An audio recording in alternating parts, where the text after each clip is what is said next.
जय हिंद साथियों आज हम लोग देखने वाले हैं विभाज्यता का नियम।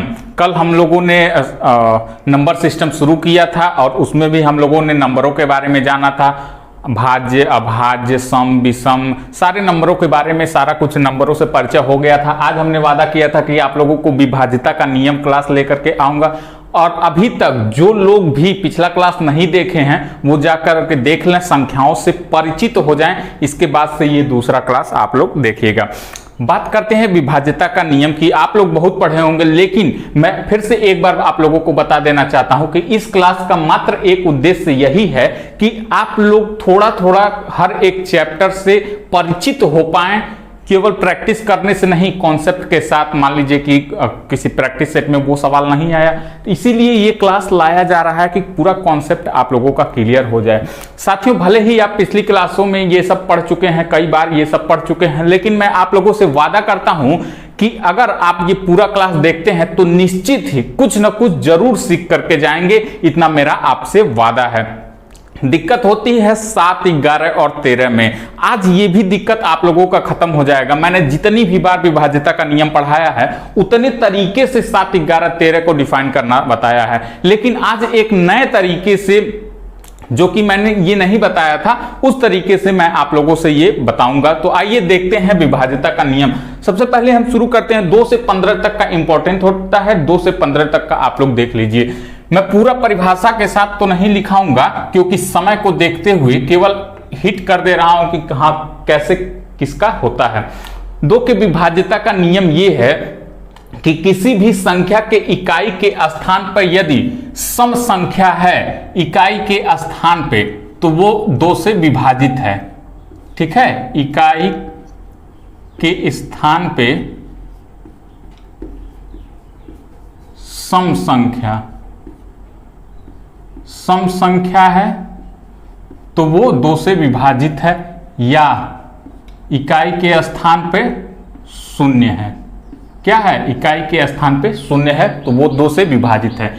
यानी कोई भी संख्या है तो ये क्या है? इकाई का स्थान। पहला बाएं से देखते हैं, दाएं से देखते हैं। ठीक है, तो दाएं के स्थान पे पहला क्या है? इकाई का स्थान पे 6 है, तो 6 है तो इसीलिए ये सम है, तो ये 2 से विभाजित है। या फिर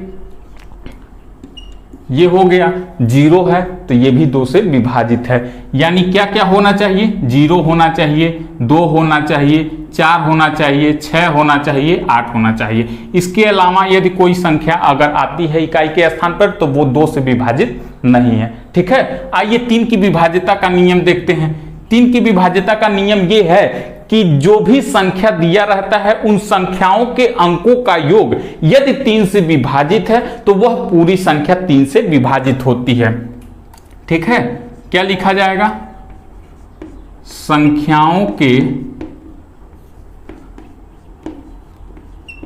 अंकों का योग, संख्याओं के अंकों का योग क्या होना चाहिए? 3 से यदि विभाजित होना चाहिए। क्या होना चाहिए? 3 से विभाजित होना चाहिए।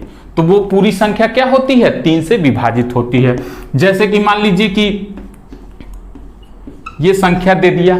अब ये संख्या कैसे हमें मालूम चलेगा कि ये 3 से विभाजित है कि नहीं है? तो हम इनके संख्याओं का योग देखेंगे। 2, 1, 3, 3, 6, 6, 12। इनके संख्याओं का योग क्या हो जाएगा? 12। 12 3 से विभाजित है, इसका मतलब ये पूरी संख्या क्या है? 3 से विभाजित है। ठीक है, ऐसे मान लीजिए कि दे दिया,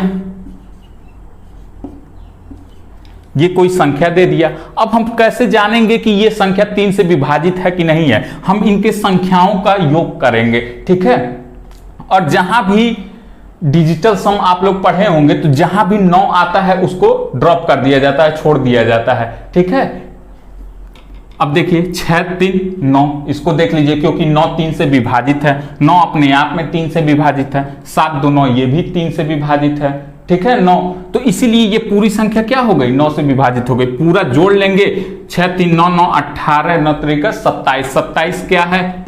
27 3 से विभाजित है, इसीलिए यह पूरी संख्या क्या है? 3 से विभाजित है। यह हो गया 3 के विभाज्यता का नियम। यदि हम लोग आगे देखते हैं 4 की विभाज्यता का नियम।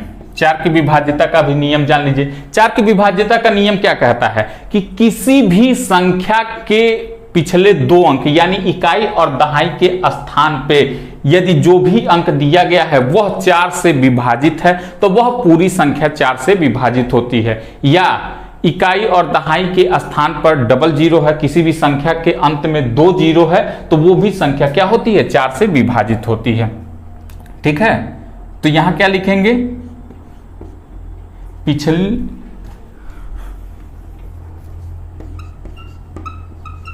संख्या का इकाई एवं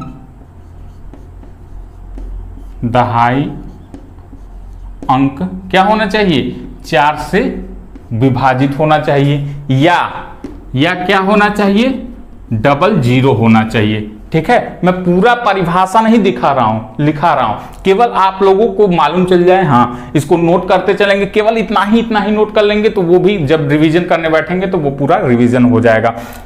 क्या होना चाहिए, इकाई और दहाई का अंक 4 से विभाजित होना चाहिए या लास्ट में 2 जीरो होना चाहिए। जैसे उदाहरण के माध्यम से समझते हैं, मान लीजिए कि ये 3600 है। अब हम कैसे जानेंगे कि ये 3600 4 से विभाजित है कि नहीं है, तो 4 से हम देखेंगे लास्ट में 2 जीरो आ रहा है, नियम में इसके 2 जीरो दिया हुआ है, इसीलिए यह पूरी संख्या क्या होती है, 4 से विभाजित होती है। कितनाहू भी बड़ा संख्या लिखा रहे, अगर पीछे 2 जीरो आ गया तो वह पूरी संख्या क्या होती है, 4 से विभाजित होती है। जैसे कोई संख्या दे दिया,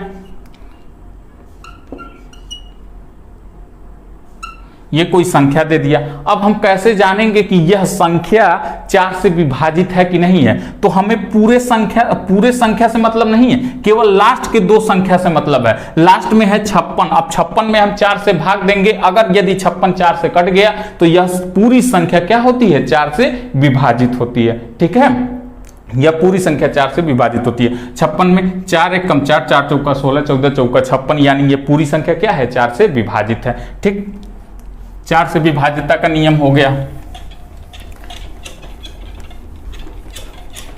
आइए 5 से विभाज्यता का नियम देखते हैं।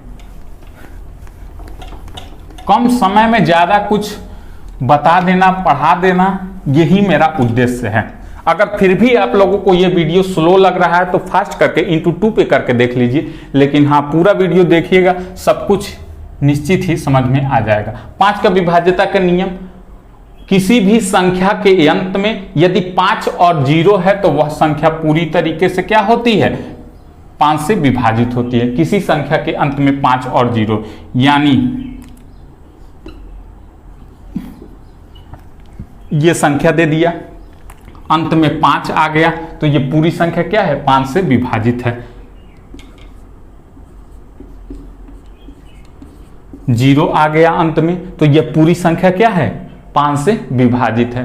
ठीक है, तो ये 5 की विभाज्यता का नियम हो गया। 5 की विभाज्यता का नियम क्या है, किसी भी संख्या के अंत में यदि 5 हो या फिर 0 हो तो वह पूरी संख्या क्या होती है, 5 से विभाजित होती है। 6 की विभाज्यता का नियम क्या होता है, 6 की विभाज्यता का नियम यदि ये होता है कि वह संख्या 2 और 3 से यदि विभाजित हो तो वह पूरी संख्या क्या होती है, 6 से विभाजित होती है। ठीक है, वह पूरी संख्या 6 से विभाजित होती है। ठीक, यानी लास्ट में यदि ऑप्शन दे दिया, लास्ट में विषम संख्या है तो भी मत मानिएगा, क्योंकि 2 लास्ट में सम होता है, इसके विभाज्यता का नियम। तो किसी भी संख्या के अंत में मान लीजिए दे दिया 36 936, ये दे दिया कोई संख्या। अब ये पूछ लिया कि यह विभाजित है कि नहीं है, तो हम कैसे जानेंगे, देखिए 2 से इसकी विभाज्यता का नियम, अंत में क्या होना चाहिए, सम संख्या होना चाहिए, ये तो कैरी कर गया। अब 3 से विभाज्यता का नियम, अंकों का योग क्या होना चाहिए, अंकों का योग 3 से विभाजित होना चाहिए। 6 3 9, 9 18, 9 3 27, 27 3 से विभाजित है, यानी ये पूरी संख्या क्या है, 6 से विभाजित है। ठीक है, आइए 7 की विभाज्यता का नियम। बहुत लोगों को 7 की विभाज्यता का नियम में दिक्कत होता है, लेकिन आज के बाद ये दिक्कत खत्म हो जाएगा। बहुत ही आसान, बहुत ही सरल तरीके से 7 की विभाज्यता का नियम पहले ध्यान से सुनिएगा। होता क्या है 7 की विभाज्यता का नियम? किसी भी दी गई संख्या के अंतिम के अंक का दोगुना करके बाकी बची संख्याओं से उस संख्या को माइनस करते हैं, जो हमें शेषफल प्राप्त होता है। यदि वह संख्या 7 से विभाजित है तो वह पूरी संख्या 7 से विभाजित होती है। यह प्रक्रिया दोहराई भी जा सकती है। परिभाषाओं से कुछ नहीं समझ में आया होगा, छोड़ दीजिए, ये केवल मेरा काम था आप लोगों को बताना। अब आइए 7 की विभाज्यता का नियम क्या होता है देख लेते हैं उदाहरण के माध्यम से। मान लीजिए कि कोई संख्या दे दिया 343। हमें नहीं पता कि 343 7 से विभाजित है या फिर नहीं है, ठीक है, हमें नहीं पता। अब हम क्या करेंगे, जो संख्या दिया रहता है अंतिम का अंक उठाते हैं, अंतिम के अंक को दोगुना करके जो हमें प्राप्त होता है बाकी बची संख्याओं में से घटा देते हैं। जो उत्तर हमें प्राप्त होता है यदि वह संख्या 7 से विभाजित है तो वह पूरी संख्या क्या होती है, 7 से विभाजित होती है। समझ में आया? दी गई संख्याओं में अंतिम के अंक को दोगुना करके जो हमें शेषफल प्राप्त होता है बाकी बची संख्याओं में से घटा देते हैं। दी गई संख्या मतलब कि जो शेषफल हमें प्राप्त होता है, जो घटा के प्राप्त होता है, यदि वह संख्या 7 से विभाजित है तो वह पूरी संख्या क्या होती है, 7 से विभाजित होती है, ठीक है। तो आइए एक और उदाहरण के माध्यम से समझते हैं। 7 चौका 28 यानी ये पूरी संख्या विभाजित है। आइए एक और उदाहरण के माध्यम से।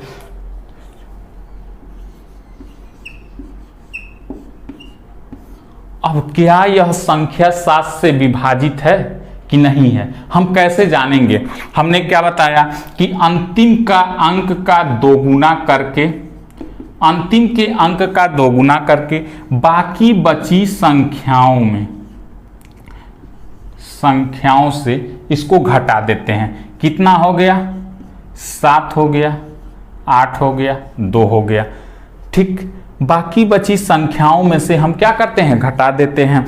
यह प्रक्रिया दोहराई भी जा सकती है। अब इसमें से 7 दूना 14, 7 दूना 14 हो गया, बाकी यहाँ पे क्या बचा, 28 बचा।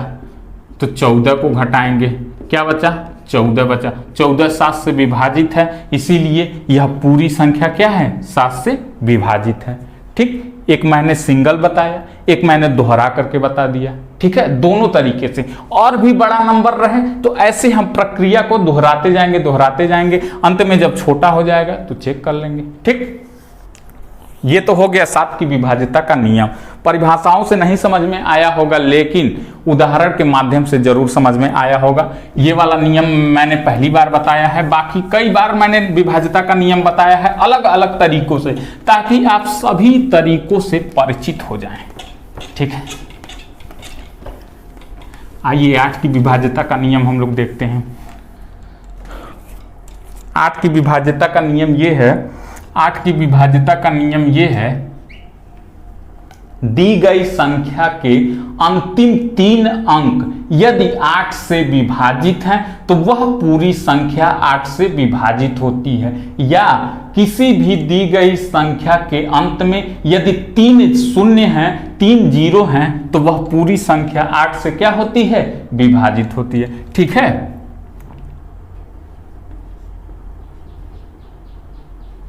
संख्या के अंतिम 3 अंक, ठीक है, कितने अंक, 3 अंक, या 3 शून्य, ठीक। इतना लिखने से पूरा परिभाषा समझ में आया नहीं होगा। जो मैंने बताया अगर वो ध्यान से आप सुने होंगे तब समझ में आएगा, ठीक है। कोई भी संख्या ले लेते हैं, ये संख्या है, ये संख्या को हम कैसे जानेंगे कि ये 8 से विभाजित है कि नहीं है? क्या करेंगे, किसी भी संख्या का अंतिम 3 अंक देखेंगे।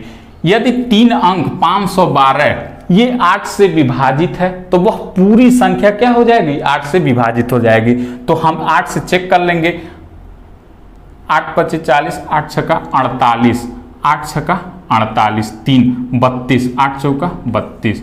यानी ये पूरी संख्या क्या है, ये पूरी संख्या 8 से विभाजित है।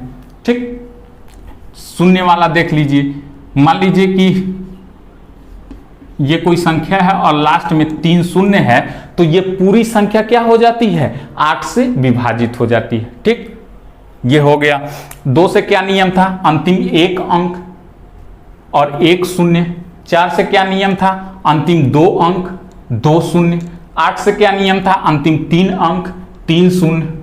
अब इसके बाद भी 16 से क्या नियम हो जाएगा, अंतिम का 4 अंक 4 शून्य। ठीक है, ऐसे बढ़ते जाएंगे, अंक बढ़ता जाएगा, शून्य बढ़ता जाएगा, अंक बढ़ता जाएगा, शून्य बढ़ता जाएगा। जैसे जैसे पावर बढ़ती जाएगी 2 की, वैसे वैसे ये संख्याएं बढ़ती जाती हैं। ठीक है, अब 9 की विभाज्यता का नियम क्या है, 9 की विभाज्यता का नियम है सेम 3 के तरीके हैं कि यदि अंकों का योग 9 से पूरी तरीके से विभाजित है तो वह पूरी संख्या 9 से क्या होती है, विभाजित होती है। ठीक है, अंकों का योग 9 से विभाजित, अंकों का योग यदि 9 से विभाजित है तो वो पूरी संख्या क्या होती है, 9 से विभाजित होती है। ठीक है, अब देख लीजिए,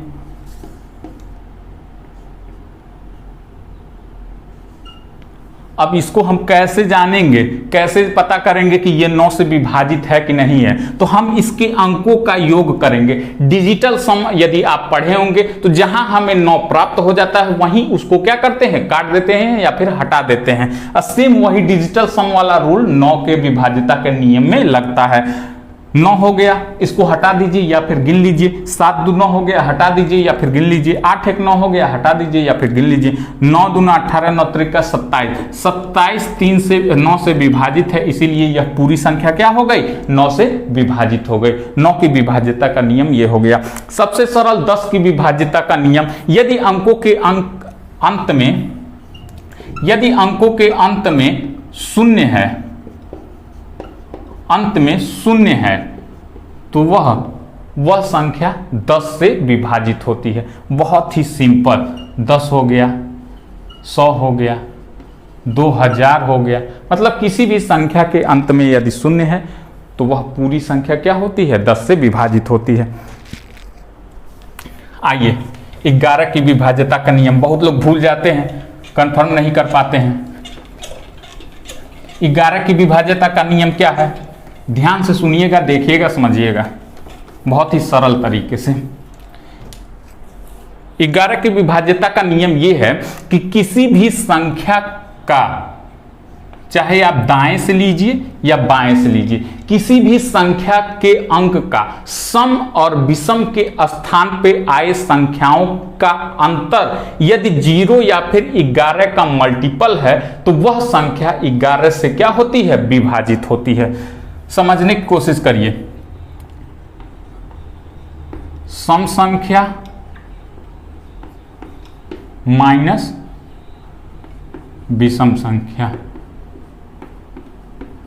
दोनों में से किसी को भी घटाया जा सकता है, चाहे विषम में से सम को, चाहे सम में से विषम को, मतलब उनके योग को। ठीक है, उनके योग को। अब मान लीजिए कि इनका योग आ गया सम के स्थान पर, आइए उदाहरण के माध्यम से समझते हैं। जैसे मान लीजिए आ गया 1331। अब 1331 11 से विभाजित है कि नहीं है, तो हम कैसे चेक करेंगे? चेक करने का नियम, सम के स्थान पर, यानी पीछे से चलिए या फिर आगे से चलिए, सम के स्थान पर 3 है, 1 है, इसका योग कितना हो गया, 4 हो गया। विषम के स्थान पर 1 है, 3 है, इसका भी योग क्या हो गया, 4 हो गया। इसमें से इसको घटाएंगे, क्या प्राप्त हो रहा है, 0। 0 या फिर 11 प्राप्त हो या फिर 11 का मल्टीपल प्राप्त हो तो वह पूरी संख्या क्या होती है, 11 से विभाजित होती है। ठीक है, ऐसे देख लीजिए, 1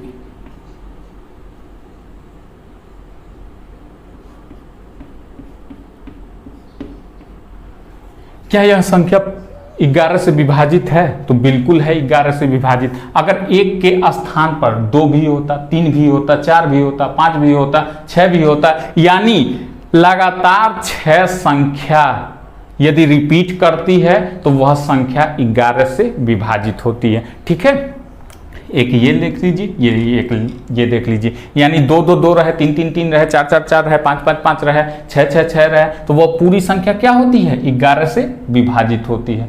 ठीक है, और ये बताइए कमेंट करके कि प्रैक्टिस सेट लगा रहे हैं कि नहीं लगा रहे हैं। ठीक, 12 की विभाज्यता का नियम, 12 की विभाज्यता का नियम ये है कि संख्या यदि संख्या 4 और 3 से विभाजित होती है तो वह पूरी संख्या क्या होगी? 12 से विभाजित होगी। यदि वह संख्या 4 और 3 से विभाजित होती है तो वह पूरी संख्या 12 से क्या होती है? विभाजित होती है। ठीक है, 13 की विभाज्यता का नियम, बहुत लोग इसमें फंस जाते हैं, 13 की विभाज्यता का नियम, लेकिन आज के बाद आप लोगों को दिक्कत नहीं होगा, लिख के रख लीजिए, नोट करके रख लीजिए। 13 के विभाज्यता का नियम, परिभाषा सुनिएगा, क्योंकि परिभाषा से तो समझ में आएगा नहीं, लेकिन फिर भी सुन लीजिए। परिभाषा क्या कहता है? 13 की विभाज्यता का नियम कि दी गई संख्याओं के संख्या के अंत में जो संख्या दी गई है उसका हम 4 गुना करते हैं, बाकी बची संख्याओं को प्लस कर देते हैं, जो 4 गुना प्राप्त होता है बाकी बची संख्याओं से प्लस कर देते हैं, जो उत्तर प्राप्त होता है यदि वह संख्या 13 से विभाजित है तो वह पूरी संख्या क्या होती है? 13 से विभाजित होती है। यह प्रक्रिया दोहराई भी जा सकती है, तिहराई भी जा सकती है। ठीक है, आइए उदाहरण के माध्यम से समझते हैं। आशा करते हैं परिभाषाओं के माध्यम से तो आप समझे नहीं होंगे। उदाहरण ये है, मान लीजिए कि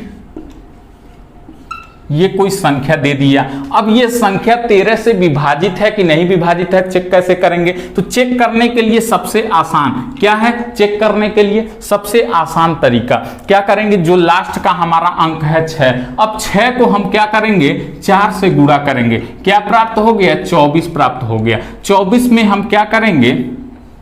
678 को 24 में जोड़ देंगे, 8 4 12 7 2 9 1 10, 702 आ गया। ठीक है, 702 आ गया। यह प्रक्रिया दोहराई भी जा सकती है। बाकी हम क्या करेंगे? 2 गुणे 4 करेंगे, ये क्या हो गया? 8 हो गया। 70 प्लस 8 कितना हो गया? 78। 13 छका 78, यानी 78 कट गया, तो यह पूरी संख्या क्या है? 13 से विभाजित है। ठीक है, समझ में आया क्या कह रहा है? लास्ट की जो संख्या है उसका 4 गुना करिए, बाकी बची संख्याओं में जोड़ दीजिए, जो उत्तर प्राप्त होता है यदि यह संख्या 13 से विभाजित है तो यह पूरी संख्या 13 से विभाजित होती है। इसको दोहराया भी जा सकता है, अभी मैंने प्रूफ करके दिखाया। आइए एक और उदाहरण के माध्यम से समझते हैं। जैसे मान लीजिए ये कोई संख्या दे दिया, अब ये 13 से विभाजित है कि नहीं विभाजित है, हम क्या करेंगे? 3 गुणे 4 करेंगे, लास्ट का जो अंक है उसको 4 गुना करेंगे, कितना आ जाएगा? 12 आ जाएगा। 274 में 12 को जोड़ देंगे, 6 हो गया, 8 हो गया, 2 हो गया, 286। हमें नहीं पता कि ये 13 से विभाजित है कि नहीं विभाजित है, हम क्या करेंगे? 6 को 4 से गुणा करेंगे, कितना आ गया? 24 आ गया। अब हम 28 में 24 को जोड़ देंगे, 8 4 12, 52 आ गया। अब 52 13 से विभाजित है कि नहीं विभाजित है, चेक कर लीजिए। 52 13 चौका 52, 13 से विभाजित है, यानी यह पूरी संख्या क्या हो गई? 13 से विभाजित हो गई। ठीक है, 13 हो गया। अब 14 के विभाज्यता का नियम क्या है? 14 की विभाज्यता का नियम ये है, 14 की विभाज्यता का नियम यह है कि यदि कोई संख्या 7 और 2 से विभाजित होती है तो वह पूरी संख्या 14 से विभाजित होती है। 15 की विभाज्यता का नियम क्या है कि यदि कोई संख्या 5 और 3 से विभाजित होती है तो वह पूरी संख्या 15 से क्या होती है? विभाजित होती है। 1 से लेकर के 15 तक के विभाज्यता का नियम खत्म हो गया। समझ में आया होगा तो वीडियो को लाइक कर दीजिएगा, और नहीं समझ में आया होगा तो वीडियो को एक बार फिर देखिएगा। अगर वीडियो आप लोगों को धीरे लग रहा हो तो वीडियो को फास्ट करके देख लीजिए, और जो भी साथी आप लोगों के बिहार शिक्षक भर्ती की तैयारी कर रहे हैं उन तक ये वीडियो पहुंचाइए। और किसी भी परीक्षा में, जिस भी परीक्षा में विभाज्यता का नियम पूछा जाता है, नंबर सिस्टम पार्ट होता है, उन तक ये वीडियो पहुंचाइए, निश्चित ही उनके लिए हेल्पफुल होगी। आशा करता हूं आप लोगों को यह अच्छा लगा होगा, और वीडियो यदि अच्छा लगा हो तो वीडियो को लाइक करिए, शेयर करिए, और जो लोग चैनल को सब्सक्राइब नहीं किए हैं वो लोग चैनल को सब्सक्राइब कर दें। मिलते हैं कल नए सेशन के साथ, तब तक के लिए धन्यवाद।